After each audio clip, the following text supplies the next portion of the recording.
America's ambassador to Canada says Canadians avoiding U.S. travel and banning American alcohol make up some of the reasons President Donald Trump thinks we are mean and nasty to deal with during our current trade dispute.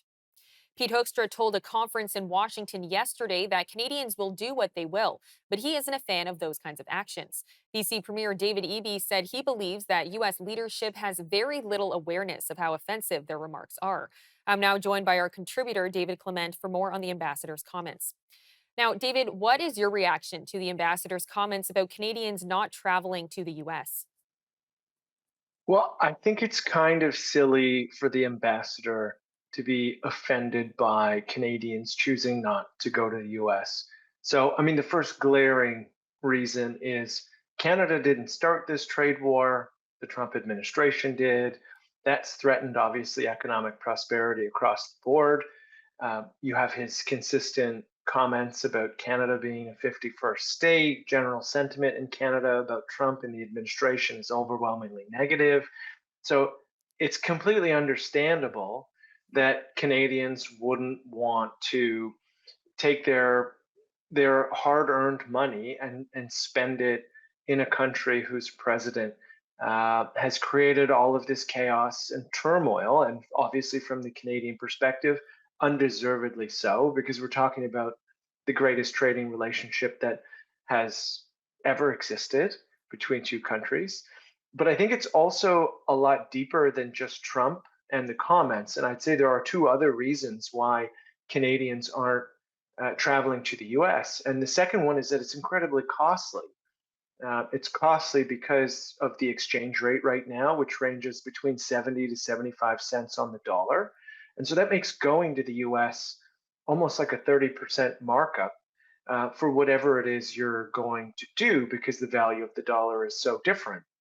And then the third, which does go back to the Trump administration, is the the push for immigration and customs enforcement, or ICE, to detain illegal immigrants. Mhm. And regardless of what anyone thinks about that push, there have been numerous headlines about Americans, legal US residents, tourists getting caught up in ICE detainment facilities. There was the story which you covered of the Canadian artist who ended up in a detainment facility on the West Coast. And so I think the combination of those three things, the fact that Trump has said and created all of this chaos, the fact that it's expensive, and the fact that there are some perceived risks for Canadian travelers, really makes it a no-brainer for a lot of Canadians. And that's why I find the ambassador's comments on travel to be a little silly, because it should be expected. Well, just how much is Canadian tourism to the U.S. down this year, and what impact is that having on the U.S.? Does that justify the ambassador's comments a little bit? Well, so Canadian tourism is down a lot. It's down 20% year over year. And that has hit some regions differently than others. So it's hit California particularly hard. It's hit Florida particularly hard, New York State and City particularly hard, and Nevada, which is home to Las Vegas, exponentially harder. And so if you look at Nevada as an example, I, the decline in Canadian tourists to Las Vegas is about 15%. And that might not sound like a lot, but we're the largest tourist group to go to Las Vegas every year. We contribute about $6 billion in revenue in Las Vegas each year. And so we're seeing that ripple through the hotel, gaming, and casino industry in Las Vegas because we're not going, we're not renting rooms, we're not renting cars, we're not gambling, we're not going out and seeing shows and concerts. So the consequences are huge. Is it fair for the ambassador to have gripes over this? Well, I would say it's a little different because this is something that Canadians are choosing. They're just simply protesting with their wallet, no different than if you choose to go to one restaurant or another because you don't particularly like the company. And so these are free choices for Canadians, and that's why I think it's a little bit silly for the ambassador to get hung up on travel. I want to go to his other comment about U.S. alcohol. Is it fair to call out provincial governments that have stopped selling U.S. alcohol the way he did? This one, I think he has more of a legitimate grievance because it's not Canadians choosing not to buy US alcohol. It's our provincial governments choosing to prevent us from buying it. And that's where I think they have a little bit more of a leg to stand on. And I find the disparity problematic here between how we handle if we use travel and alcohol as an example, right? We trust Canadians to protest with their wallet accordingly. We don't have travel restrictions to the US, we don't have travel bans. And yet, when it comes to alcohol, we don't trust Canadians to make that decision for themselves. And the reason why it becomes an even bigger problem, despite the hypocrisy, is in every province, the province is the wholesaler of all alcohol. So they have the power to do this, but you have that largely means that you have a revenue shortfall because if we're not buying California wine, then yes, we may find some substitutes or people just may not buy as much as they were before. The province generates revenue off of that. That funds all sorts of things. And it's also important to note that in many instances, we're hitting US regions that are the least to blame for Donald Trump. If you look at wine, banning the sale of California wines or wines from the Pacific Northwest, those are blue states. They didn't vote for Trump. It's not their fault that the administration is behaving in such an erratic and chaotic way.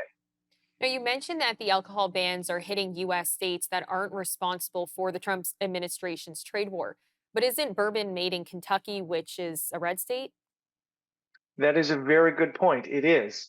And for a lot of people, that might make them feel patriotic because we're targeting a red state and it's the red state's fault. But if you dig a little deeper, who are the most vocal opponents of the Republicans of Donald Trump?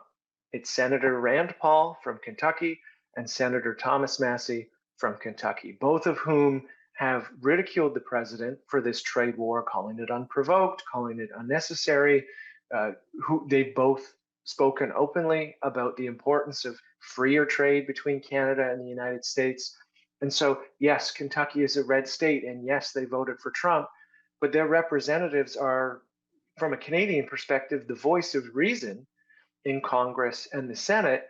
And where this becomes problematic is Trump has become so frustrated with those two guys that he's actually threatened to primary them and potentially have them lose their primary so that they're no longer on the Republican ticket and no longer in the Senate and Congress, so that he could have somebody else who's more pro Trump and in favor of the Make America Great Again agenda fill those spots. And I don't think Canada is better off if Thomas Massey and Rand Paul are no longer Republicans in elected office.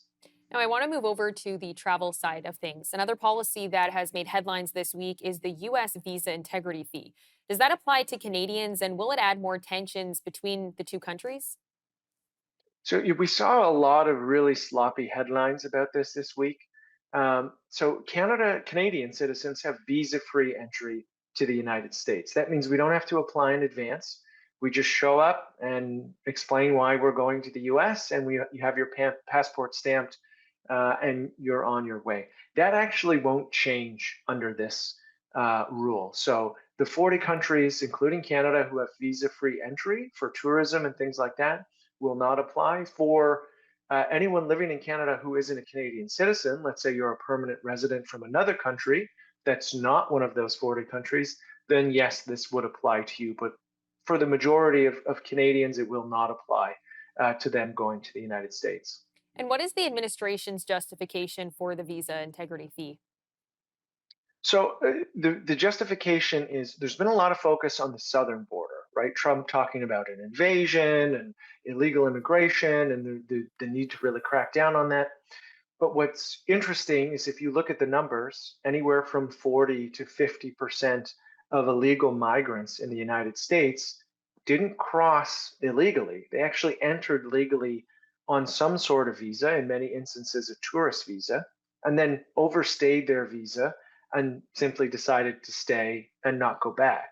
And so, as much as Trump can talk about building a wall and putting troops on the border and all of those very hyperbolic things, even if they were 100% successful in doing that, 50%, 40 to 50% of illegal migrants are actually coming through legal channels and just overstaying. And so the idea here, I think, from the Trump administration is to create a system where there is some skin in the game and they can have a fee attached to it that the person who's applied for the visa can get back if they comply with all the rules.